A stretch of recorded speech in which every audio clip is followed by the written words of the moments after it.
Okay, Diane has the floor, I believe.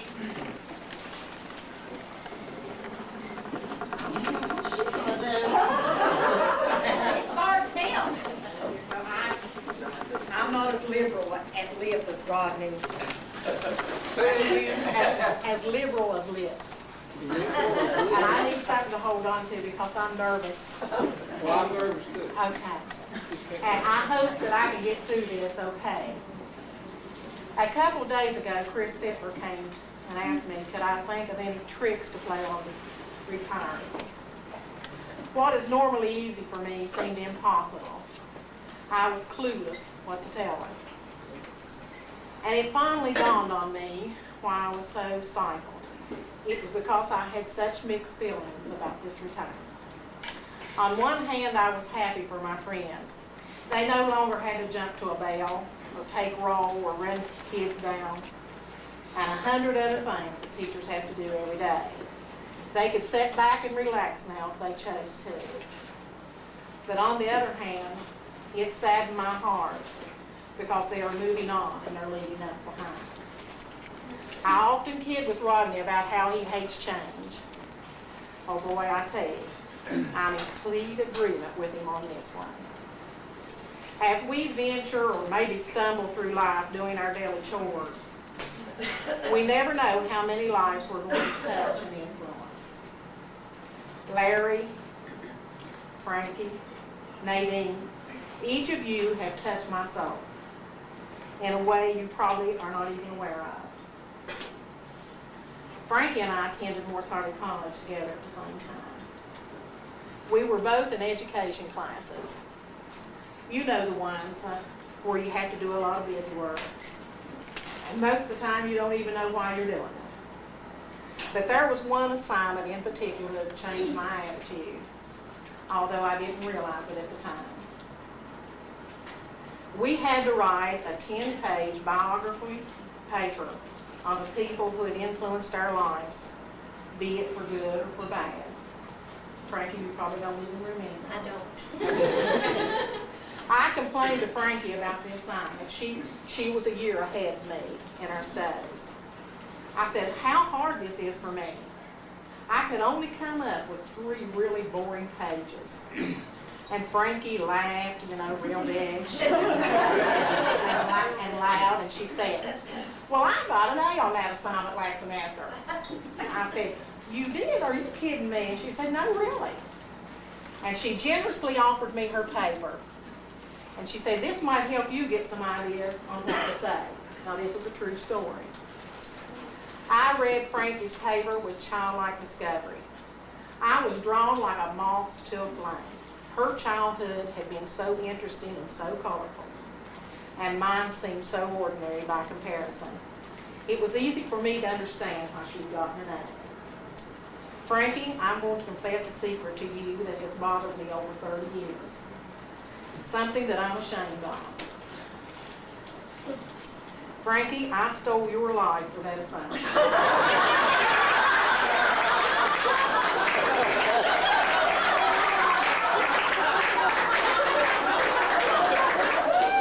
you fail the class?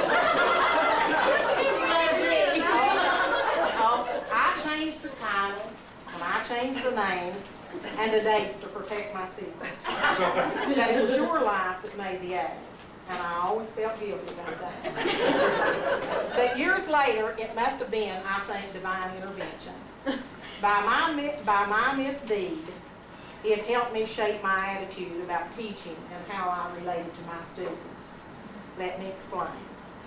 On awards day, the vocational teachers would always come to the high schools to give out awards. When it came to Miss Gay's terms, the students would cheer wildly and yell out terms of endearment. Teachers who didn't know her would ask, well, what does she teach? and I replied, marketing. And with a puzzled look on their face, they'd say, boy, they must really like marketing. I smiled quietly to myself because, you see, I knew a secret. I learned it from a stolen paper. It was a secret that Frankie had learned as a child. Do you know the secret? The secret is, be it your child or one you've been assigned, that every child needs unconditional love. Thank you, Frankie, for my A. But more important, thank you for all the loving A's you have given for the past 30 years.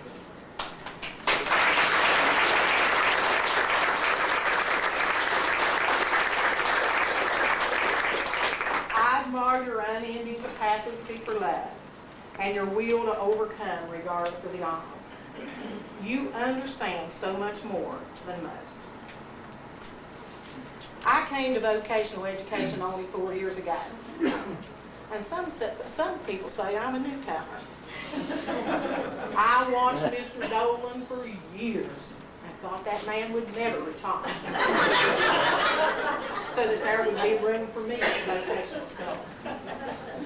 My desire to be a part of vocational system started back in a history class in 1975. I was teaching how Alexander the Great conquered the world when there came a knock at my classroom door. It was a young man dressed in khaki clothes, neatly polished work boots, and carrying a ball cap in his hand. He reached out his hand to shake mine and said, "Hi, I'm Larry Snodgrass, and I'm here to tell you about vocational education." True story. I thought to myself, he doesn't look like any teacher I've ever known. But I wasn't about to argue. Old Alexander would have to wait until another day to do his conquering. This young warrior was on a mission of his own, and I wasn't about to get in his way. He had piercing eyes and a determined brow, and I could tell by his demeanor he was there to do a job, and I best step aside. Larry went to the chalkboard, and in big, broad capital letters, he wrote the word W-O-R-K on the board. Then he turned to my students and said, "How much longer do you expect your parents to take care of you?" Well, He always was so. Well, he got my attention. As Larry talked about the honor of work and necessity of having skills, being able to provide for yourself, it touched a nerve in me. I wanted to be a part of this vocational thing. Teaching kids there is something noble about getting up early in the morning and going to work, getting dirty and sweating on a job, earning a living for those you love. As I listened, I realized this man may not look like what I expected a teacher to look like, but he sounded like a master teacher, which I now know is true. As Larry teaches students to weld together pieces of metal, he also welds in character. By his example, he teaches responsibility and virtue. Larry, you taught me all those many years ago, and you continue to do so even until this day. To me, you are the master teacher, and I thank you.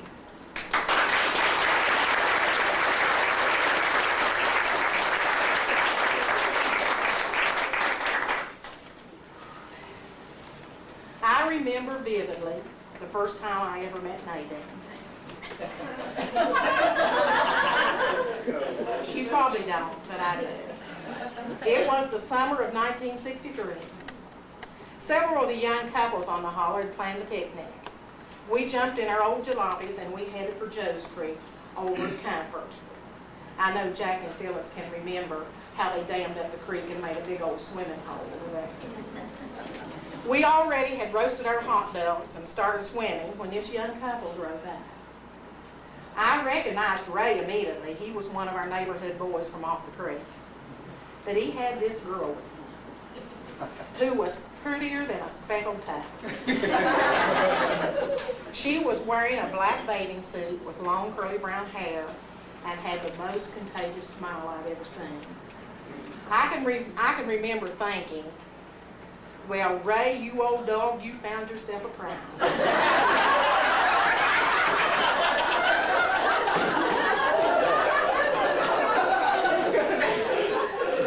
And you could tell by the look on his face and the way he strutted around, he knew he had to. From that day on, Nadine became my friend and confidant. Our baby girl carries her name. When I became pregnant with my fourth child, I thought, there is no one I'd rather she be like than Nadine. Her loyalty to friends and family, her compassion for others, I trust her because she warns me kindly and she reproves me with affection and patience. Well, here we are, dear Nadine, 36 years later.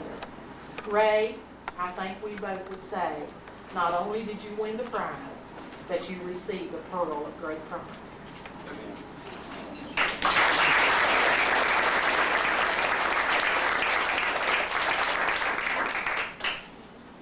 When you look at the life of these three friends, there is a common thread that connects them all. This thread is woven tightly of love and self-sacrifice. When you figure it all out, and you put all the pluses and minuses down, and you get to the bottom of the line, the only grade that really matters is love.